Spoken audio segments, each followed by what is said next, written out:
I'm the Reverend William Levwood, affectionately known as Rev Lev. My pronouns are he and him. I am the minister here at Accotink, Unitarian Universalist Church.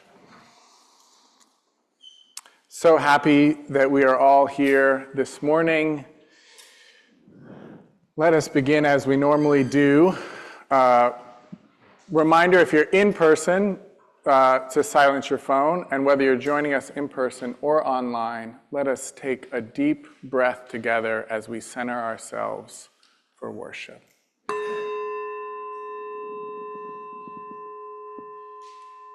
We open and welcome to the ancestral people of this land, acknowledging that our church, like all of Burke, rests on the unceded territory of the Manahoac tribe of the Great Sioux Nation. We seek healing and the realization of justice with the people of this land, who live on in their descendants, the present-day members of the Monacan Indian Nation, the Patawomic Indian Tribe of Virginia, and the Piscataway Indian Nation. We honor the ancestors as we move toward healing, so that all together shall one day know full justice. I wanted to let you know that we have a special service today. As far as I know, this is the first ever Unitarian Universalist Berry Communion. So I'm excited that you all decided to join me as we celebrate Barry White, Barry Manilow, Marion Barry, Halle Berry, Barry Obama, all the berries.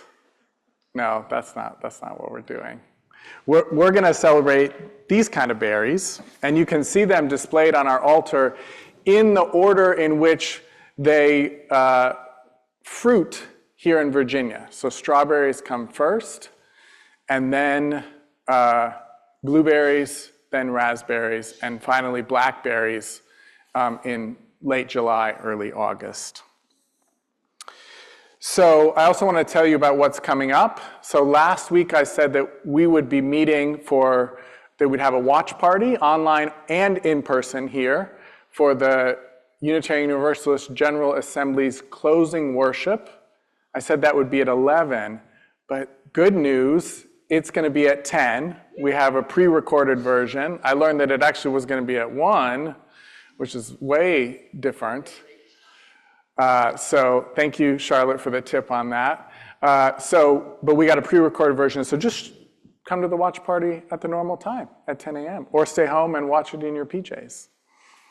And then the following Sunday, we're going to have a question box service. So start to think about what questions you'd like me to address, and you can email those to me, and there'll be an announcement in the newsletter as well. And then we have lay-led services, wonderful cycle of lay-led services throughout July. I also wanted to let you know that our AUC's outreach collection vote happened, and actually there's a tie for 10th place, and there are 2 that we always do. So we're doing 13 outreach collections, which will bring us into July of 2025. So thank you to all of you who nominated, thank you to all of you who make partnerships with those outreach partners, and all of you who voted for those. Also, I want to let you know that after the church service today, there is a wrap-up discussion of our social justice study action issue for this year, which is on reproductive justice. Well, maybe after that, I should say buenos dias. I'd like to welcome all of you today to Accotink. And especially I'd like to welcome you today because it's Father's Day. And I have a very strong bias that I think Accotink Unitarian fathers and grandfathers and uncles and godfathers are the best.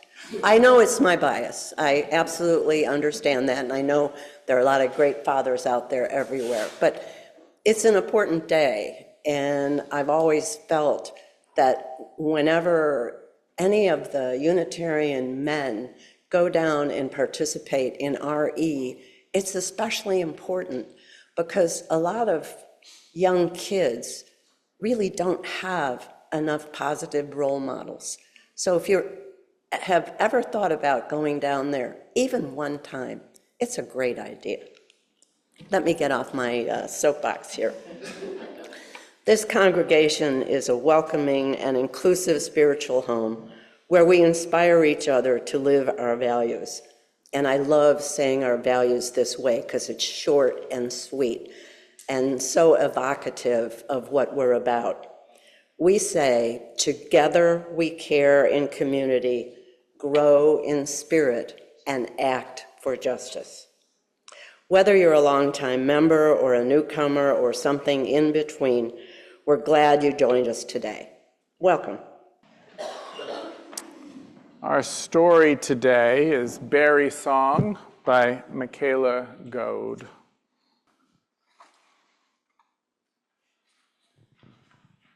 On an island at the edge of a wide, wild sea, Grandma shows me how to live on the land. Together we pull hemlock branches from the salty ocean, heavy with herring eggs like tiny stars. On the beach we gather ribbons of slippery seaweed dancing in the tide. By the tumbling icy falls we dip our nets for silvery salmon hidden beneath the current. And in the forest, we pick berries. I want to invite you to say the names of the berries here because you can see them on the screen all together. Salmonberry, cloudberry, blueberry, nagoonberry, huckleberry, soapberry, strawberry, crowberry. The berries sing to us, glowing like little jewels. We sing too, so berry and bear know we are here. Grandma tells me we speak to the land as the land speaks to us, I say. And again, I invite you to name the berries. Huckleberry, soapberry, strawberry, crowberry, thimbleberry, swampberry, bogberry, chalkberry. The forest sings to us through misting rain and whoosh of wing, the sweet smell of cedar and the tickle of the moss. We sing too, so the land knows we are grateful. Grandma tells me we take care of the land as the land takes care of us. Guna chis, I say, giving thanks. Please say the berries again. Thimbleberry, swampberry, bogberry, chalkberry, lingonberry, raspberry, bunchberry, cranberry. Our ancestors sing to us, their voices dancing on wind and water. We sing too, so they know that we'll always remember. And we sing for the future, so that all will hear and all will know this beautiful berry song. Grandma tells me we are a part of the land, as the land is a part of us, I say.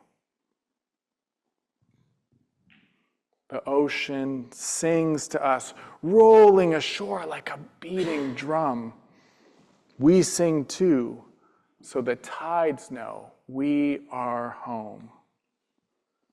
Together, we make salmonberry syrup and cranberry marmalade until the kitchen glows like a summer sky. We feast on huckleberry pie and strawberry crisp, raspberry scones, and freshly whipped soap berries. We share gifts of blueberry jelly and nagoonberry jam.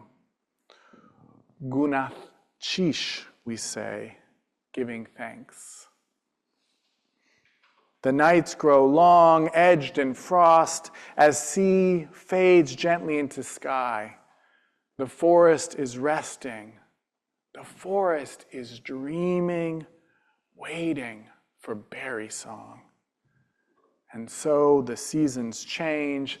On an island at the edge of a wide, wild sea, I take my little sister's hand. Say it with me. Lingonberry, raspberry, bunchberry, cranberry, salmonberry, cloudberry, blueberry, nagoonberry. I say to my little sister, I have so much to show you. So I wonder if anybody thought it strange or noteworthy that the story begins on the sea with the harvesting of herring eggs, seaweed, and salmon. I say that this might feel odd because we're celebrating a berry communion, and the book is called Berry Songs. So why do they start in the sea? I don't know, but I do know that there's a relationship of reciprocity between land and sea, between whales and seals in the sea, the sound of the waves on the shore, and the birdsong and berries in the forest. I know that the forest draws forth the fog and misty rain from the ocean, and that the salmon decompose to fertilize the forest floor. Now, once we move into the forest and the berry picking, the story has a repetitive call and response between the grandmother and her grandchild. And I wonder, do you have anything like that in your family? Any kind of call and response?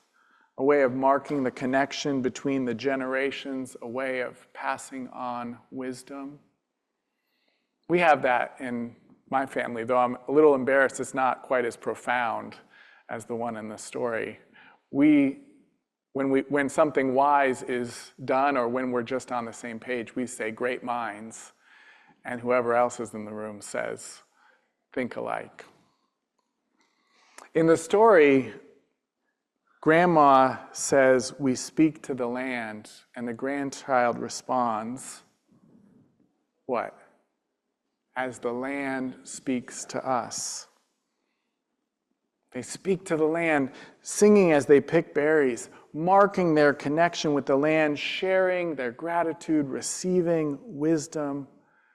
The land speaking in many voices, in the feel of the moss and the smell of the cedar and the sounds of the wind and the wing and the rain. And they sing, if you remember, for a practical reason too. Anybody remember what that was? Yeah, so the bears know that they're there. Now, I believe that the call and response is itself a teaching that the grandmother is giving and her grandchild is receiving. Just as the grandmother speaks and the child responds, the land speaks and the people respond. This is because we are being taught to listen and also to take care of the land. The grandmother says, we take care of the land, and the grandchild says, as the land takes care of us. This is a kind of listening too. The land is generous with the people. From herring eggs to seaweed to salmon to the berries, they are all gifts, freely given. The land and the sea, the cloudy sky and the sunshine too, are taking care of us. I say again that the call and response itself is a teaching. Just as the land takes care of us, we are called to respond by taking care of the land. The gifts freely given are meant to be met with gratitude and then with generosity. Freely given gifts growing between beings, between land, between people. The ancestors' voices are there in the wind and the water, and the voices of the future are depending on us. Remember the image that had hands cupping berries. We are all together. Grandma tells us that we are a part of the land, and the grandchild says, as the land is a part of us. And the illustrations show the grandmother and the grandchild fading into or emerging out of the green grasses of the ground and the green needles of the evergreen trees. The sunset, the grandchild's thumb becomes a branching bough, her hair a bramble brimming with berries. Below the waist, an ocean with sea lions, salmon, and whales where legs would be. And then we come to the banquet of berries in the form of pies. I have pie for after the service, in the form of berries themselves. I don't know if we have any jam. We do have whipped cream as well to go with our berries. So all of that is a bounty, and we take it into our bodies, that feast, that banquet, that abundance, that generous gift freely given, so that we might embody the gift and give generously as well. We say thank you when we receive bounty from the earth and from others. We say thank you, sea and forest, for your gift freely given, the gift of your dreaming of berry song. We say, from you I receive, to you I give. Together we share, and from this we live. So come, take my hand. There is so much to show you. We are a part of the land, as the land is a part of us. Robin Wall Kimmerer points out that in Potawatomi, the word for berry used for blueberry, strawberry, raspberry, but is also used for apple, corn, and wild rice. It's also the source of their word for gift. Kimmerer, in a reading that we've excerpted and rearranged, says, "This abundance of berries feels like a pure gift from the land. I've not earned it, paid for it, or labored for it. There's no mathematics of worthiness that reckons I deserve them in any way. And yet here they are, along with the sun and the air and the birds and the rain, gathering in the towers of cumulus nimbi. Gratitude," she says, "is so much more than a polite thank you. It's the thread that connects us in a deep relationship, simultaneously physical and spiritual, as our bodies are fed and spirits nourished by the sense of belonging, which is the most vital of foods. Gratitude creates a sense of abundance, the knowing that you have what you need. In that climate of sufficiency, our hunger for more abates, and we take only what we need in respect for the generosity of the giver. If our first response is gratitude, then our second response is reciprocity, to give a gift in return. Gratitude and reciprocity are the currency of a gift economy, and they have the remarkable property of multiplying with every exchange, their energy concentrating as they pass from hand to hand, a truly renewable resource. I accept the gift from the bush and then spread that gift with a dish of berries to my neighbor, who makes a pie to share with his friend, who feels so wealthy in food and friendship that he volunteers at a food pantry. You know how it goes. Sharing engenders relationships of goodwill and bonds that ensure you will be invited to the feast when your neighbor is fortunate. Security is ensured by nurturing the bonds of reciprocity. To name the world as a gift is to feel one's membership in the web of reciprocity. All flourishing is mutual. Thriving is possible only if you have nurtured strong bonds with your community. Gift economies arise from the understanding of earthly abundance and the gratitude it generates. A perception of abundance based on the notion that there is enough if we share it underlies the economies of mutual support.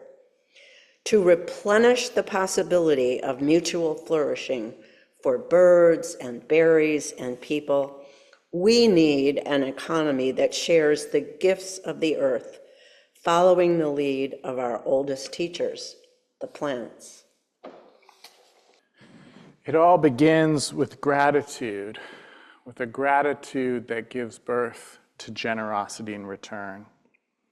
In a moment, you're going to be invited to come forward to gather some berries. They're arrayed here on this altar table in a banquet of blues and purpley blacks and rosy reds. When you come and get them, I ask you to bring them back to your seats and hold them. Don't eat them right away. We're going to partake together. I think there's a teaching in the fact that you can only take as many berries as you can put in your hand. That might be, you might choose one berry, you might choose one of each, you might choose just two. It's up to you, but you're going to have to eat it, so don't, you probably need the other hand as well. All right. So Brad's going to serenade us with some music. Feel free to join in, because I'm sure you're going to recognize this song. We've sang it multiple times throughout this year. And we'll come up the center, and we'll go around on the outer edges, and we'll start at the front. Front rows, come on.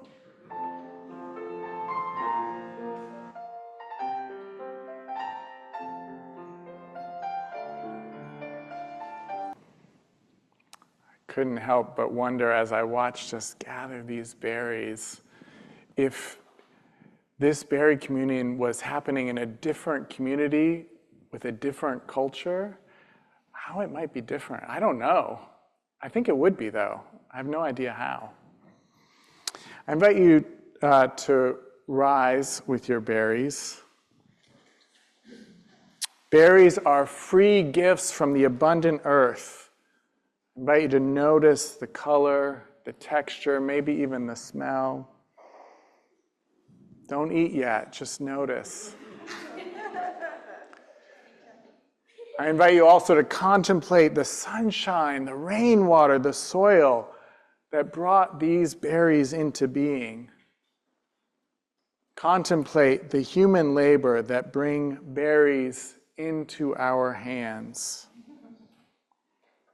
And then in a moment, as you eat, I invite you to eat slowly, with attention to texture and taste. I invite you to allow yourself to feel gratitude giving birth within you to generosity.